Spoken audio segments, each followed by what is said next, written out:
ఆయన దృష్టికి తీసుకొస్తే 24 గంటలు తిరక్క ముందే మొత్తం ఉన్నతాధికారులు బృందాన్ని పిలిపించి మంగళగిరిలో కూర్చొని క్యాంప్ ఆఫీస్లో కూర్చొని మొత్తం ఏం చేయాలని చెప్పి వెంటనే తక్షణంగా దానికోసం ఒక రిలీఫ్ ప్రోగ్రామ్ చేశారు. వెంటనే ఏవే రెమెడియల్ మెజర్స్ తీసుకున్నారు.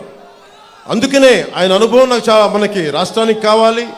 అందుకని కూర్చొని నా స్వార్థాన్ని కూడా పక్కన పెట్టి మన ఆశయాలను కూడా మన ఆశలను కూడా పక్కన పెట్టి జనసేన నాయకుల తాలూకు తృష్ణను కూడా పక్కన పెట్టి కేవలం ఆంధ్రప్రదేశ్ ప్రజల ఆకాంక్షను దృష్టిలో పెట్టుకొని నేను ఈ పొత్తుకి చాలా ముందుండి అందరం కలవాలని చెప్పి నేను ముందుకు తీసుకెళ్ళాను. మీరు బాగుండాలని చెప్పి మీకు ఈ వ్యక్తి నేను నా నోట్లోంచి ఉచ్చరించేంత స్థాయి కూడా లేదు ఈ సివిల్ సప్లైస్ మంత్రికి. ఇలాంటి మంత్రుల్ని, ఇలాంటి అభ్యర్థుల్ని, ఇలాంటి రాజకీయాల్లోంచి తన్ని తగలేసేయాలి, బయటికి గోస్తని నదిలో కలిపేయాలి ఇలాంటి వ్యక్తుల్ని. ఎంత అలుసు నీకు, ఎంత పొగరు నీకు, ఎంత అహంకారం నీకు, ఎంత దురహంకారం నీకు. రైతు ఏడుస్తా ధాన్యానికి మొలకలు వచ్చినాయి అంటే నువ్వు బూతులు తిడతావా? నీ అహంకారాన్ని నేల కింద రాచే రోజులు వస్తున్నాయి, మర్చిపోకు. నేను ఓట్ల కోసం కానీ నేను ప్రజలు బాగుండాలని ఆకాంక్షించేవాడిని. 25 సంవత్సరాలు రోజుకి కోట్లు తీసుకోగలిగే సత్తా ఉన్నవాడిని. ఇవన్నీ పక్కన పెట్టి ఒక సమూహం కావాలి. ఒక నదికి, ఒక దేశానికి ఒక నది చాలదు, ఒక దేహానికి ఒక రక్తనాళం సరిపోదు. అలాంటి 5 కోట్ల మంది ప్రజలకి ఒకళ్ళిద్దరు నాయకులు సరిపోరు.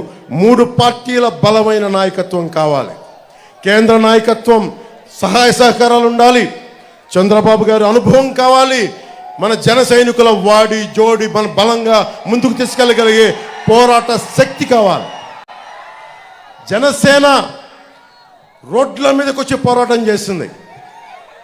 ఈ మంత్రికి చెప్తా ఉన్నాను, నా జన సైనికుల మీద పడిన ఒంటి మీద పడ్డ దెబ్బ మేము మర్చిపోలేదు, గుర్తుపెట్టుకో.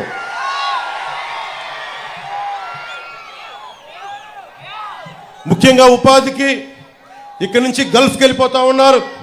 కన్స్ట్రక్షన్ లేబర్ కానీ, కార్పెంటర్ వ్యవస్థ కానీ, వడ్రంగి వ్యవస్థ కానీ, అలాగే ఎడ్యుకేటెడ్ కూడా ఇక్కడి నుంచి వెళ్ళిపోతూ ఉన్నారు. ఎందుకు ఇలాంటి మన తణుకు లాంటి ఒక పారిశ్రామికంగా బలంగా ఉన్న నగరం ఎందుకు మనం ఇక్కడ పరిశ్రమలు పెట్టుకోలేకపోతున్నాం? 2047లో ప్రధానమంత్రి గారు కోరుకుంటుంది ఒకటే, మన పరిశ్రమలు మనకు ఉండాలి. ఎక్కడో విదేశాలకు వెళ్ళి చదువులు కాదు, ఎక్కడో విదేశాలకు వెళ్ళి విద్యాలయాలు చదువుకోవడం కాదు, మన విశ్వవిద్యాలయాలు బాగుపరుచుకోవాలి అని చెప్పిన 2047 విజన్ని మా కూటమి బలంగా తీసుకెళ్తుంది. ఈ రోజున చంద్రబాబు గారికి కూడా నా విన్నపం కూడా చెప్తా ఉన్నాను. సార్, ప్రతి ఒక్కరూ పేద వర్గాల గురించి ఆలోచిస్తూ ఉన్నారు, అల్పాదాయ వర్గాల గురించి ఆలోచిస్తున్నారు, పారిశ్రామికవేత్తల గురించి ఆలోచిస్తున్నారు. మధ్యతరగతి మనుషులను వదిలేశారు అందరూ. దయచేసి మీ దృష్టికి తీసుకొస్తున్నాం, మన కూటమిలో మధ్యతరగతి మనిషిని అందరం వదిలేసాం. మధ్యతరగతి మనిషిని మా కూటమి గుండెల్లో పెట్టుకుంటుంది. మధ్యతరగతి మనిషికి ఎవరో నిలబడరు. చంద్రబాబు గారి దృష్టిలో ఉంది మధ్యతరగతి మనిషి నిజంగా నిలబడితే, ఒక మధ్యతరగతి మనిషిగా చెప్తున్నాను నేను ఇందాక 70,000 మంది పోలీస్ కుటుంబాల గురించి మాట్లాడానంటే ఉమ్మడి ఆంధ్రప్రదేశ్ రాష్ట్ర ఉద్యోగి కొడుకు, మాజీ ఉద్యోగి కొడుకు చెప్తా ఉన్నాను. అలాగే మొన్న సభలో కూడా చెప్పాను, ఈ రోజున చంద్రబాబు గారి దృష్టికి కూడా తీసుకొస్తా ఉన్నాను. కాంట్రిబ్యూటరీ పెన్షన్ స్కీమ్ చాలా కష్టమైందని తెలుసు. నేను కోరుకుంటుంది అసెంబ్లీలో అడుగు పెట్టగానే మొట్టమొదటిగా అడిగేది ఉద్యోగుల కోసం నిలబడడానికి సంవత్సరం లోపు దానికి ఒక పరిష్కార మార్గాన్ని మనందరం కనుగొనాలి సార్. దానికి మీ సహాయ సహకారాలు సంపూర్ణంగా కావాలి. దీనికి కష్టమైంది కానీ సాధించాల్సిన అవసరం ఉంది. అలాగే మధ్యతరగతి అందరూ కూడా కులాలు, మతాలు, వర్గాలు మర్చిపోయి మీరు కనుక ముందుండి రాజకీయ చైతన్యంతో నడిస్తే, దేవరకొండ బాలగంగాధర తిలక్ గారు ఒకటే చెప్పారు, సగం మనుషులని, మన సగం మనుషులు కాదు, పూర్తిగా హృదయం నిండిన మనుషులని దాన్ని తప్పు చేద్దాం. దాన్ని అది కాదని చెప్పి పూర్తి స్థాయిలో, ఎందుకంటే శ్రీమంతుల నైతిక వర్తనకి, స్వేచ్ఛా వర్తనకి నైతిక భాషను చెప్పేవాళ్ళు సగం సగం మనుషులని దేవరకొండ బాలగంగాధర్ తిలక్ చెప్పారు. ఇక్కడ శ్రీమంతులు అనే పదం బదులు జగన్ అనే వ్యక్తి ఎంత దోపిడీ చేస్తున్నాడో మనందరికీ తెలుసు. ఇక్కడున్న మా మంత్రి ఎంత దోపిడీ చేస్తున్నాడో తెలుసు. ఇక్కడున్న వాళ్ళ మంత్రి కొడుకు ఏం దోపిడీ చేస్తున్నాడో తెలుసు. మనందరం కలుగుల్లో ఉన్న ఎలకల్లాగా బయట రావట్లేదు. సగం మధ్యతరగతి మనిషి పార్టీలను దాటి, కులాలను దాటి ఆంధ్రప్రదేశ్గా, భారతదేశంగా ఆలోచిస్తే చాలా బలమైన మార్పు తీసుకురావచ్చు.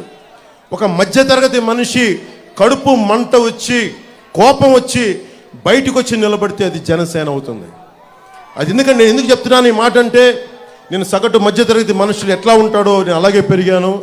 ఈరోజు ఎంత డబ్బున్నా కానీ నా మధ్యతరగతి మనస్తత్వాన్ని నేను పోగొట్టుకోదలుచుకోలేదు. ఆ మధ్యతరగతి మనిషే ఈ రోజున కూర్చొని ఓటు చీలకూడదు, అందరం కలిపి ఉండాలని చెప్పి సగటు మధ్యతరగతి మనిషి ఆకాంక్ష, ఆశయమే ఈ రోజున జనసేన ముందుకు తీసుకొచ్చు.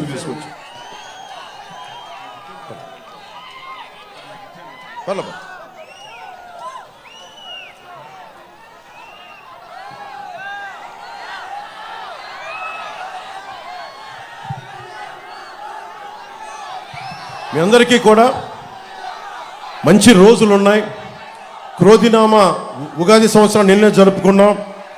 మీ అందరికీ నేను ముందుండి చెప్తున్నాను, మనకి దాదాపు 10 పథకాలు, మనది షణ్ముఖ వ్యూహం.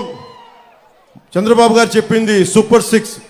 వాటిలో 2 కామన్ పాయింట్స్ ఉండటం వల్ల అవి 10, మనం 4, మన 2 పాయింట్స్ దాంట్లో ఉండటం వల్ల మొత్తం కలిపి 10 పాయింట్ ఫార్ములాగా ఆంధ్రప్రదేశ్కి కావాలి. పెట్టుబడులు రావాలి, ఉపాధి అవకాశాలు లభించాలి. ఆ దిశగా అడుగులేస్తూ ఉన్నాం. రైతుకి కన్నీరు పెట్టండి. మన ఎర్రకాలువ సమస్య కానీ, ఎర్రకాలువ పూడికలు కానీ, రిపేర్లు కానీ, చిట్ట చివరకు ఉండే పంట పొలాలు కూడా నీరందేలాగా మేమందరం నిలబడాలంటే అరిమిల్లి రాధాకృష్ణ గారిని మనస్ఫూర్తిగా మీరు అభ్యర్థిగా గెలిపించండి. ఇది జనసేన నాయకులకి, కార్యకర్తలకి, ఆడపడుచులకి, వీర మహిళలకు కూడా నా ప్రత్యేకంగా నేను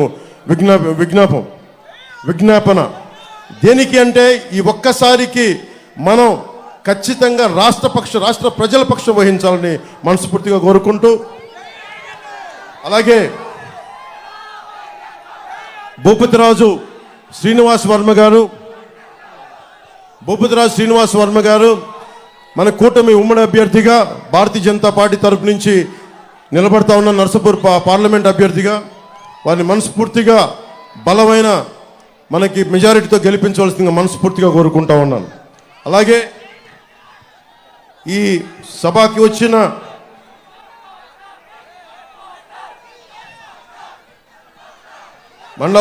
మందలపు రవి గారికి, తోట సీతామహాలక్ష్మి గారికి, కనుమూరి మన RRR రఘురామకృష్ణరాజు గారికి,